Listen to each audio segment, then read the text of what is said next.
Soleil, and this is episode 322 of the Orange Pill Investor. We got a red day today, so I will check my accounts and shoot, I didn't sign in. Check and see if I need to close the covered calls that I opened just yesterday. There we go.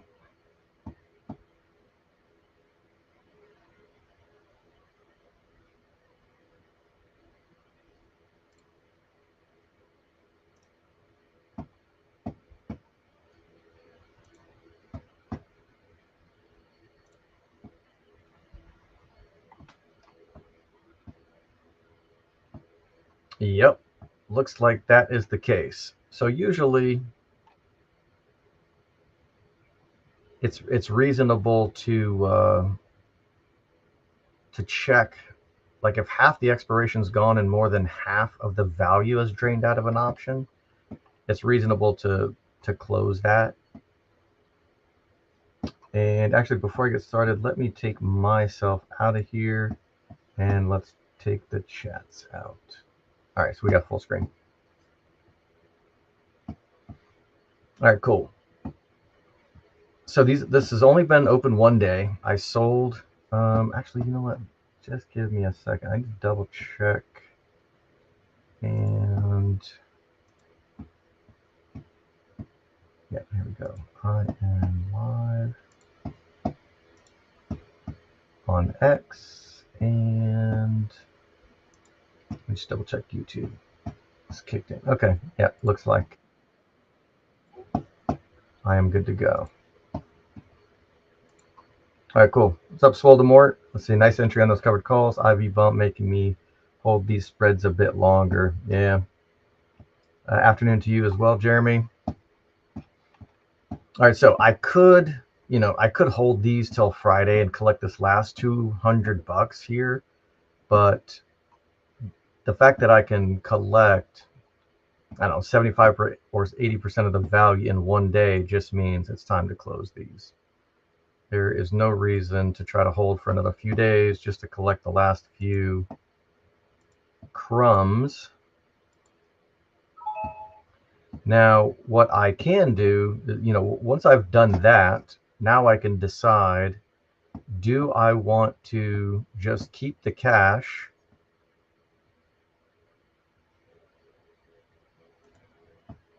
I've still got these covered calls that I sold out of the money, or excuse me, at the money, which are now in the money. They're a little underwater. And 5 of these is going to cost me close to 10 grand. So actually, I've got a little bit of breathing room here. So I don't necessarily need to open up any new covered calls. But if I wanted to, let's just see what I could get. If I wanted to roll down to the at the money strike, I could get $1,000, which I think is pretty close to what I got originally. So last Friday, I thought it was a good idea to open up at the money covered calls and get paid a little over $1,000. That's like 3% return on capital in 1 week. I can do that again at a higher strike, get the same amount of money with 2 less trading days involved.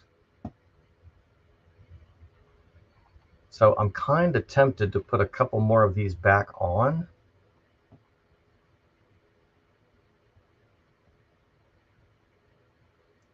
So let me just tempt fate with maybe like 1.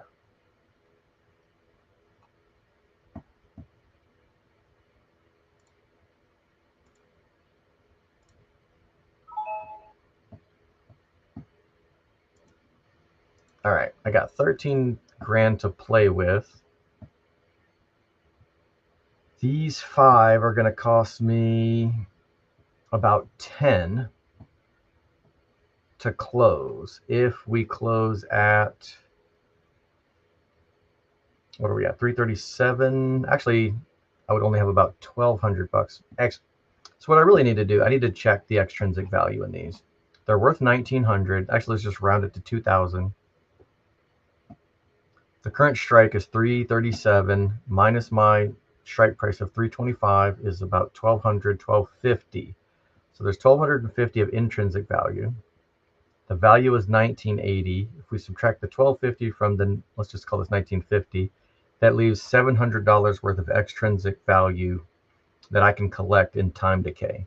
That's about 2% return on capital over the next 4 days. Actually, I guess we're closed on Friday. Is that true? That's weird. So I've never had an expiration become ineligible because of this. I guess it was a Carter, we're taking a day of mourning or something. Usually when we know about a holiday in advance, and these would have just expired on January 9th. So I need to do a little bit of research and see if these are just going to expire on a day that the market is closed. I've never seen that happen before, and I frankly don't know what to expect. So, but I got to double check. I just heard a rumor that the market was closed on Friday. So, not really sure what is going to happen, because really, yeah, my plan would be on Friday to check the price of price of these, close them and roll them back out till next week maybe. And now I guess I have to do that on Thursday. Oh, okay. So Chris says morning is 1.9, not 1.10. Okay. So we are good. Thank you very much for that clarification. Thanks for stopping me from from spreading FUD. All right, so I'm good to go to roll these on Friday as I had planned.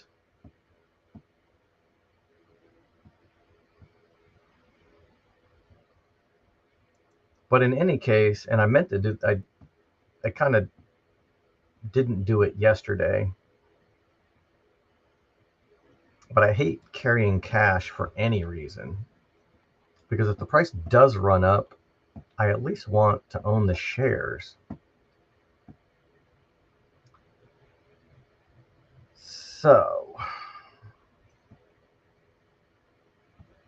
I'm tempted to either buy shares, although technically I can call this a red day, and I could buy some more leverage. But I already still have so much leverage. I'm a little bit reluctant to add more. But with 10 grand, I can add, what, 30 shares? Let's do that.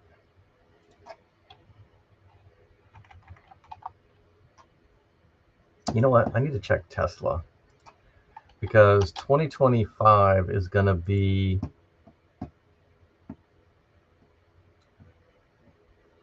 if it looks like a good opportunity, if MSTR is up and Tesla's down, I'm going to start like swapping some profits into Tesla. So let me just check the chart.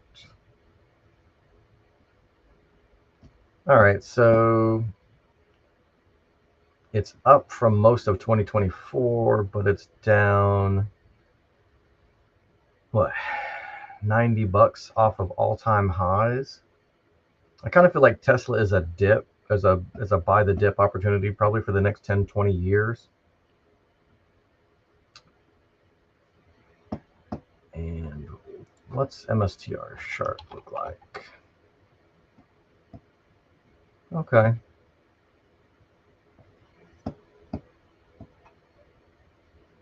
If I was to rotate back into Tesla with 10 grand, I can't get 100 shares, but I could grab a Leaps or something probably.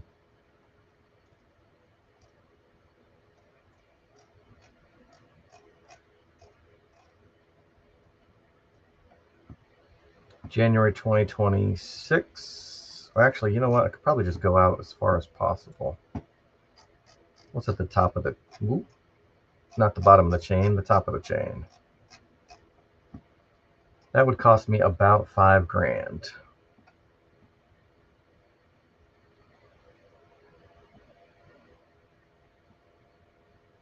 Interesting. Okay. Yeah. I'm not really ready to do that yet, I don't think. So let's buy 30 shares.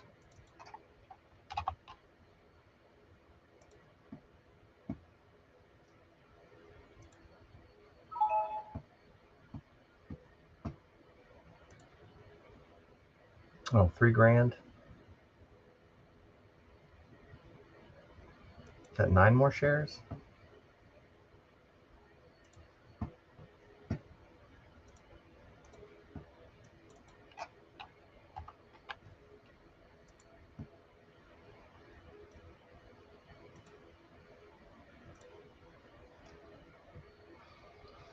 Why is that saying it's only gonna, oh yeah, 3,037, and I've got, yeah, 3069. Okay.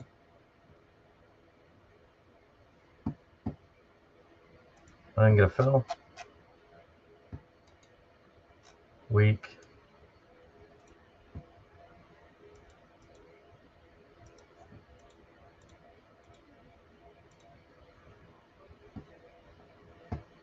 Okay, I'm clicking like crazy here for no reason. Still not getting a fill. All right, let me pump up the price a little bit. Okay, there we go. All right, I got no buying power. I like that. Added a few shares back in. My goal end of 2025 is to have 3,000 shares, but I'll probably try to end up with like a 50-50 split between MicroStrategy and Tesla. So we'll see.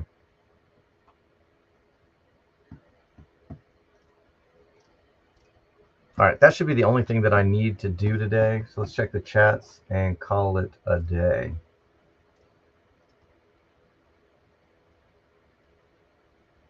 What's up, Howard?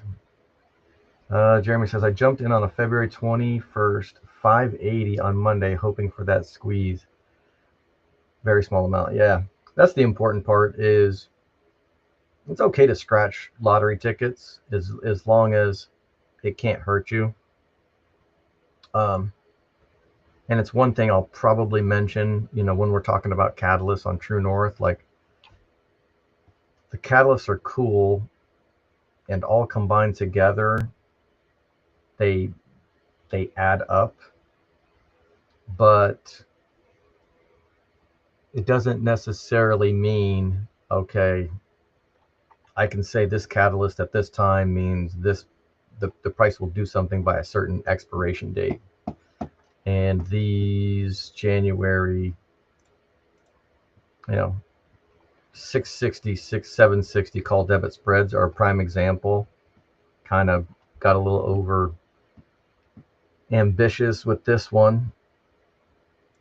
Same thing with these 1080s on January 17th. These are giant losers. So basically pissed away $3,600 on each of these. But, the price could be sitting at, 9, could have hit 950 at some point, and these could have 10x or something, and it was fine. Relative to the size of the account, this was okay. But it's not like, all these catalysts aren't like, it's not like a direct correlation. Like, okay, January 17th, historic, let me just load up on January 17th out of the money, and it's just going to print. So I'm glad you're sizing your positions correctly. Swoldemore says, oh, I can put the chats back in, right? There we go. Says they still profitable. Oh, asking if they're still profitable. IV is keeping my lottery 450 calls valuable still.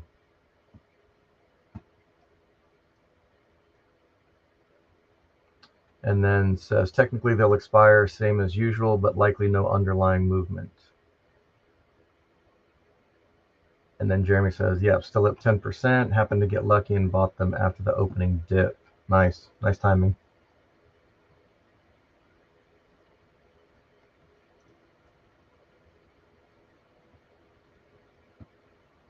Rico says, picked up some December 2026 1,000 calls, pricey, but I prefer time. Yeah. Yeah, I'm not worried at all about my Decembers. Oh, wow, December 2026?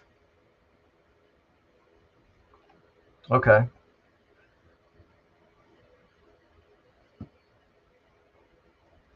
Yeah, there's a lot of speculation that MSTR might be able to just stamp out the bear market, and like they're just loading up on buying power, but I don't know. I think if they were able to just prop up Bitcoin, then it would just never go down. So I'm still laying my money on bear market kind of 2026, 2027, and I'm still going to be holding a shitload of shares through that period, but I'll be selling covered calls on them. So all of my leverage will be gone end of 2025, January 2026. I have a few January 2026s. I'll probably make a decision on these.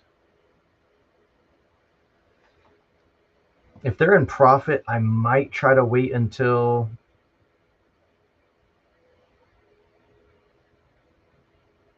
like December, just so that they get taxed at long-term gains. But then again, if I file for the professional trader status with the IRS, I don't know if that short-term, long-term cap gains crap even matters anymore. So I might be able to stop worrying about that. But I gotta get approved first. I think I have to apply first, even before that, and then I got to do all the tax ramification research to see if I can just stop worrying about long-term and short-term cap gains. Buffalo says, good afternoon. Finally caught the live stream, but only the tail end. Have to rewatch.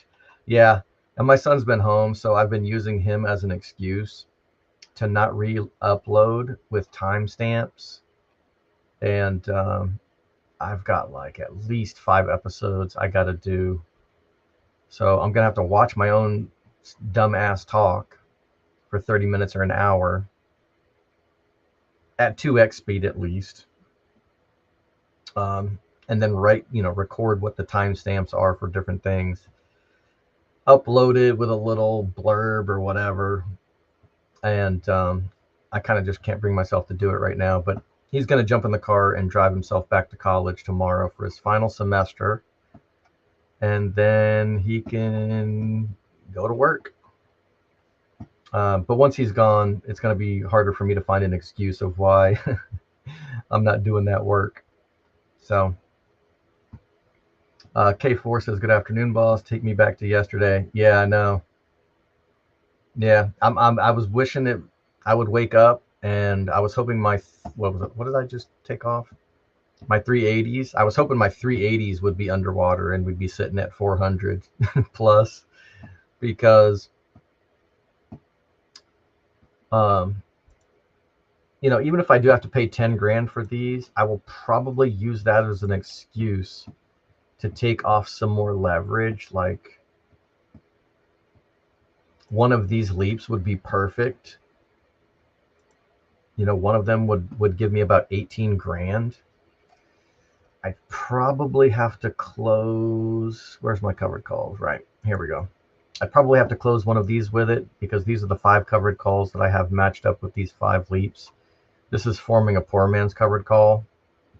I generally don't buy in the money leaps unless it's specifically for the purpose of selling covered calls. So I've been trying to be strategic and be a little bit of a sniper. So Green Day yesterday, I opened new covered calls. What was it, Monday or Tuesday? I opened up some covered calls at 325. Yeah. I guess that was 4 days ago now. Anyway, so I sold 5 at 325, but then we had a Green Day, so I sold the 380s. I've been trying to be a little bit more strategic with it. But the only reason I personally buy in the money leaps is to sell covered calls against. So I will sell covered calls against these positions under any conditions whatsoever. I don't worry about if implied volatility is high, if the price is high, if the price is low. there's 58, in theta draining out of these contracts every single day, and I need some positive theta to offset that. Like, I want more money draining into my account than I want draining out of it. So that's kind of the point. But with the rest of my positions, the shares, and some of the out of the money options, the rest of the positions, I can be a little bit more strategic with it. And I can just wait for high IV rank and green candles to add covered call positions on. I also didn't want to sell them out to 45 days expiration because this is a little bit superstitious and guessing, but just in case there's a blackout period for the ATM selling 2 weeks before earnings, which is, I think it's the end of this month. Let me look and see. Where's my playlist? I'm not with playlist, my watch list.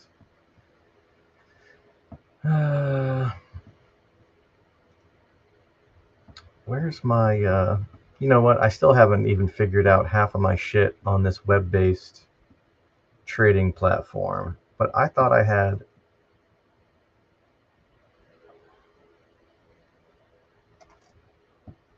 a watch list for this. Let me just sign into the stupid ass app. Let me add. I can just add MSTR to this one.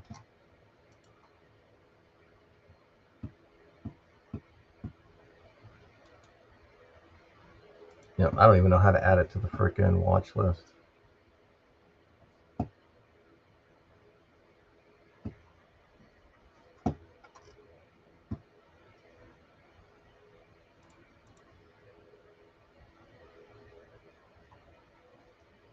Barney says, thanks for doing this. Very helpful. Good info.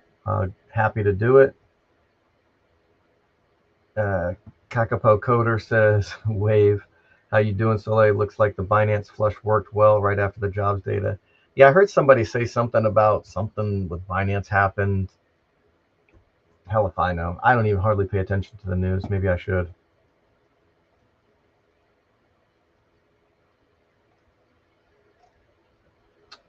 Jeremy says, is he in finance? Did I miss something? And then says, I knew Dan H was smart, but found out from Tim's podcast that he is enrolled at Brown. Yeah, I guess Brown was Ivy League. They're supposed to be good. I wouldn't know. I got my degree from Excelsior College, taking one course at a time while I was in the Navy.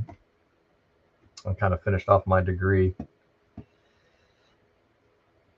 with I had like a correspondence course in psychology on the ship, and I had like a VCR tape or some shit plugged into this combination TV VCR, and the sound of the engine of the boiler in the ship and the screws and the frickin' turning in the ocean was so loud I had to like press one ear to the speaker, so I couldn't like watch the TV and listen at the same time. It's kind of a pain in the ass.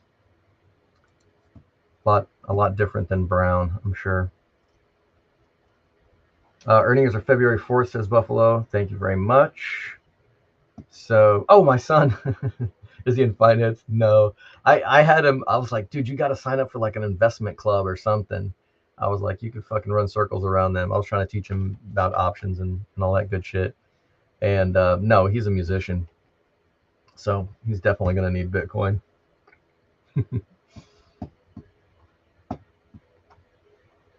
Yeah, I loved Dan on Tim's podcast as well. I had it bookmarked, and then I finally listened to it this morning. It was pretty good. Okay, so yeah, thanks for answering that question. I don't need to sign into Taste of Trade now, but I guess I do have to pull my head out of my ass and get the watch list figured out. Oh, here they are. Here's my drop down. So where's my earnings?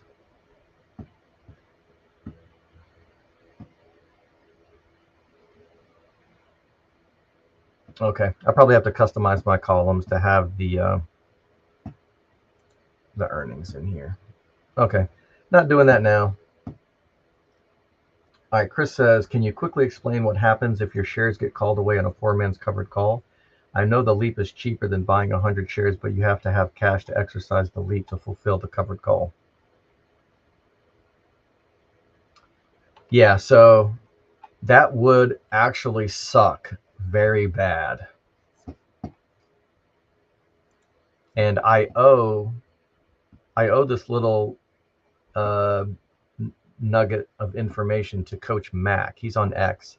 I actually need to meet with him. He's more of a TradFi guy, so the premiums that can be collected on MicroStrategy were a little bit mind blowing for him. I think he's warming up to the to the idea and coming around, but he was kind of critical of me, the way that I kind of do business, and I try to collect like 1% premiums, return on capital every week. Can't always get it, but that's always my goal. And for him, he's been doing it, I think, for decades. Like 0.5% a week is more reasonable, but he's also, setting up option trades on like Apple and Amazon and just a bunch of TradFi shit. And he can get some decent premiums here and there.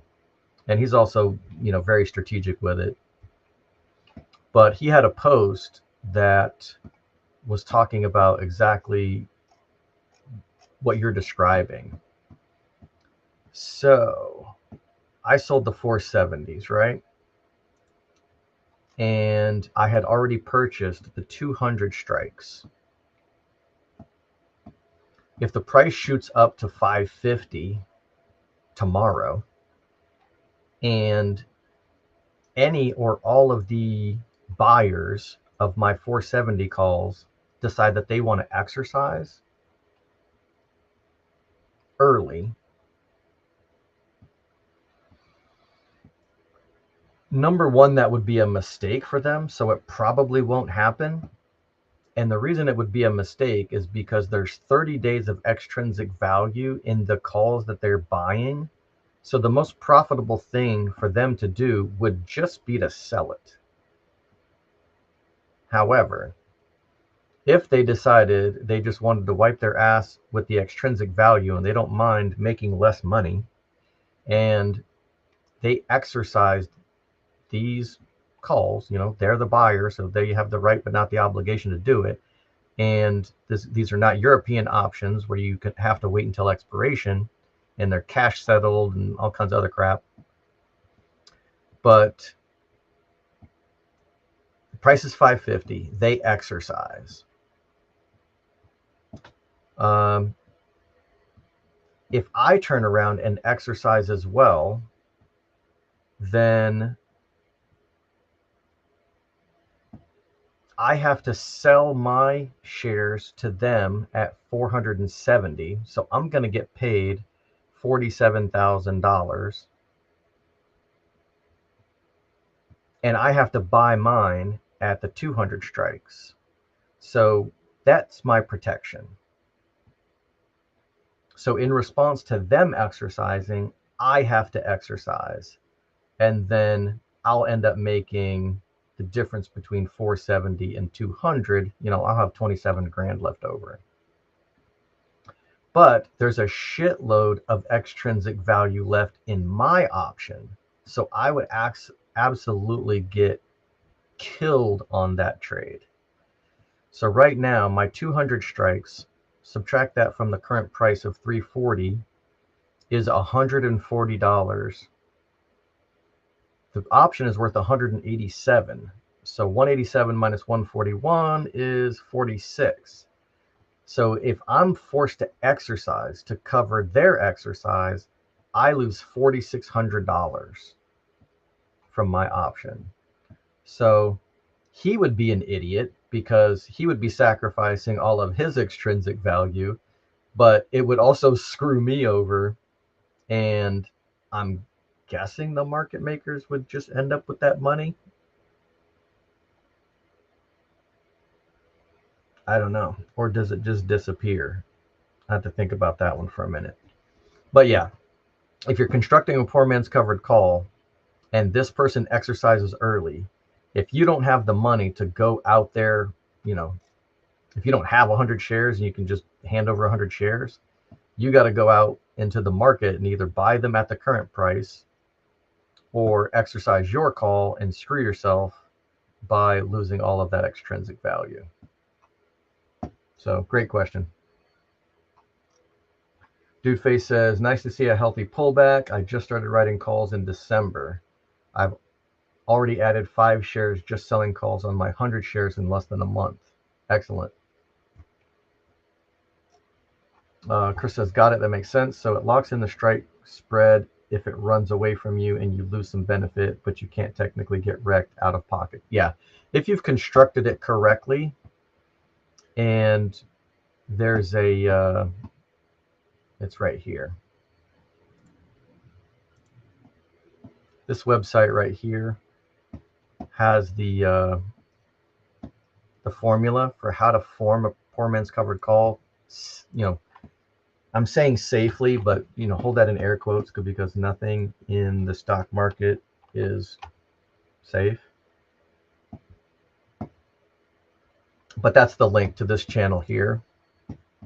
So as long as, or excuse me, to this page. So just kind of as a baseline, like I can't just sell at the money covered calls. A safe place to start would be to add the strike to the current price. So 387, like I could probably sell the 387 strikes fairly safely. Maybe even a little bit less than the 387s because whatever, if I get paid $1,000, I could probably go down to the 375 strike. But anyway, as long as you follow that formula, then the long call that you own, let me make this a little bigger again. As long as you structure it correctly, the long strike that you own will always appreciate fast enough to prevent yourself from getting wrecked on the short strike. So that's exactly correct, Chris.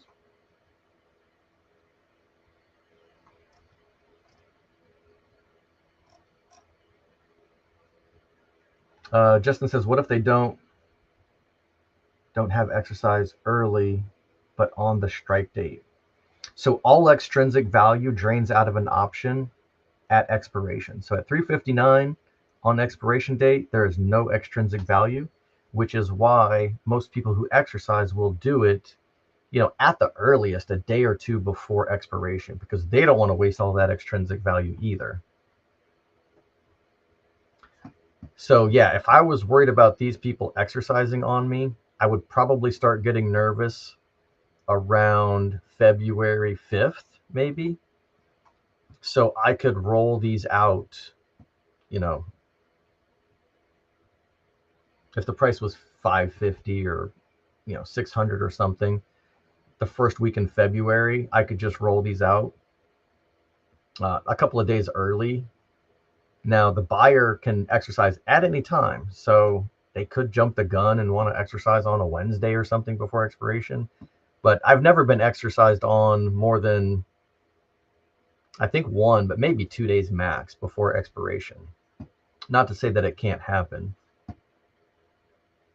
But yeah, if they kind of do the right thing, if they're smart and they wait until expiration, then there's no extrinsic value for that they're wasting here. So that does make sense for them. And if they were to do that on February 7th, yeah, that would screw me because I have Leaps that has almost a year left of extrinsic value. So in my case, I would just let them have 100 shares. You know, I have 100 shares. So Tasty Trade doesn't have like this linked. Excuse me. Doesn't have my 5 leaps linked to this. In Robinhood, they do. Sometimes, like you can open a 2-position order. You know, basically like this debit spread, but it would be on different calendar dates, so that would be considered a calendar spread. But Tasty Trade doesn't really even have them connected. They're just, I have to kind of keep it in my mind that I sold this against this. But Tasty Trade doesn't know and doesn't care. So if somebody exercised this one on me, they can just have 100 of my shares. That would be fine.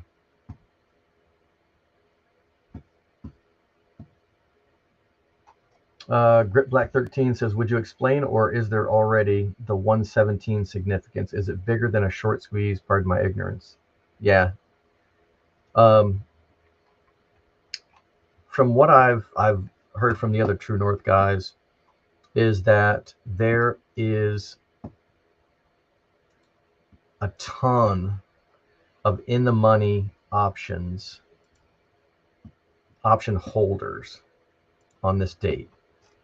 Back when like a year and a half or 2 years ago or something, when the price was, I don't know, $17 a share or something stupid. And they were loading up on these long calls at like 50 strikes or 25 strikes or something. Whatever the top of the chain was when it came out, they were buying these things for just dirt cheap. And now the price, I mean, it's up. I don't know. What was it? Radu? Didn't he have like 10,000% or some stupid ass return number? It was just insane. So a ton of these people can just exercise. They don't have to sell to close, right? In order to buy 100 shares of MicroStrategy, they only got to pay like $5,000 if they exercise these damn things. And like, let's just say you owned 10 of them. They're worth $30,000 a piece almost. So you could sell one for $30,000 and exercise 6 more with those profits. So the we've been watching Ancient Aliens the last couple of days. So like ancient alien theorists, suggest that if a ton of these people all exercise, and if the market makers have not fully hedged, if the market makers that own or that are on the hook for thousands of these options have not already purchased 100 shares per option, then every time, maybe they're 50% hedged or 75% hedged. So then every time somebody says, you know what, I've got $5,000 laying around, I would certainly love to pay $5,000 for 100 shares of MicroStrategy and have this insanely low cost basis. I don't have to pay taxes on it. And in fact, the $20 that they paid for the damn option in the first place, or $50, I don't know, gets added to the cost basis. So depending on people's tax situations, they may just be selling very few of these, and they may be exercising a metric ass ton of them. If market makers are underhedged, they could have to go out to the market and buy MicroStrategy at any price. So as these positions start unwinding and the market makers and have to kind of go out there and buy shares and buy shares and buy shares, and then the price starts edging higher, and even more people are in the money, and they have to start hedging, unwinding those positions. It's not a traditional short squeeze like what happened with GameStop, where there's just not very many shares in the float to be even purchased. This would be a little bit different. It could just put a bunch of pressure on them, and then if that just starts to kind of compound on itself, then the more the price goes up, the more they have to frickin' cover and cover and cover. So that could happen. But again, all of these catalysts are just what ifs, and you have to ask, when you ask yourself, well, what if it happens? You also kind of have to ask yourself, what if it doesn't happen? Right? Every catalyst that doesn't happen is an anti-catalyst. So if we don't get a squeeze-like event on January 17th, then does it happen in the reverse and the market is completely fully hedged and it's a nothing burger, and all of these calls that people bought, not these in the money calls, the people who had the 50 strikes are golden. If the price drops down to 250 a share, I mean, I don't want to say that they don't care, but they're still deep in profit. Whereas somebody who YOLOs into the 375s and the price goes down to 250, I mean, every single one of those people loses their money. And if they're not positioned, if the size of their position is too big for their britches, they would get destroyed. So yeah, every catalyst that doesn't happen is kind of an anti-catalyst. But I generally think that any of these things that don't happen, like some people are even like, oh, Trump's got a free Ross on day one, or it's bad for Bitcoin. And I'm like, what? I mean, that's kind of possible, like temporarily. But if any of these catalysts don't happen, to me, those are just repricing events. We'll see a dip in the chart, but it's meaningless to Bitcoin's long-term thesis, and it's irrelevant to MicroStrategy's long-term thesis. Do I want every single one of my frickin' longs to be in the money on January 17th? Yeah. But I always have to ask myself, what if it doesn't? What if it does, but what if it doesn't? Let's see. Dudeface says, let me just put the chats back in. You know what? I can show these too. I need to start getting better with my my interaction here. Oh, you know what? I can put myself back in too. Can't I? If I put the comment, I hide myself. All right. I'm learning how to stream in real time. If you guys haven't figured that out. All right. Dudeface says, I mentioned it before, but check out the Zebra call spread. It's a tasty option strategy. 2 calls bought at the 70 delta. 1 sold at the 50. Approximately, it's a synthetic long. Yeah, that makes sense. And I kind of, would that be considered a type of ratio spread? Sounds like it.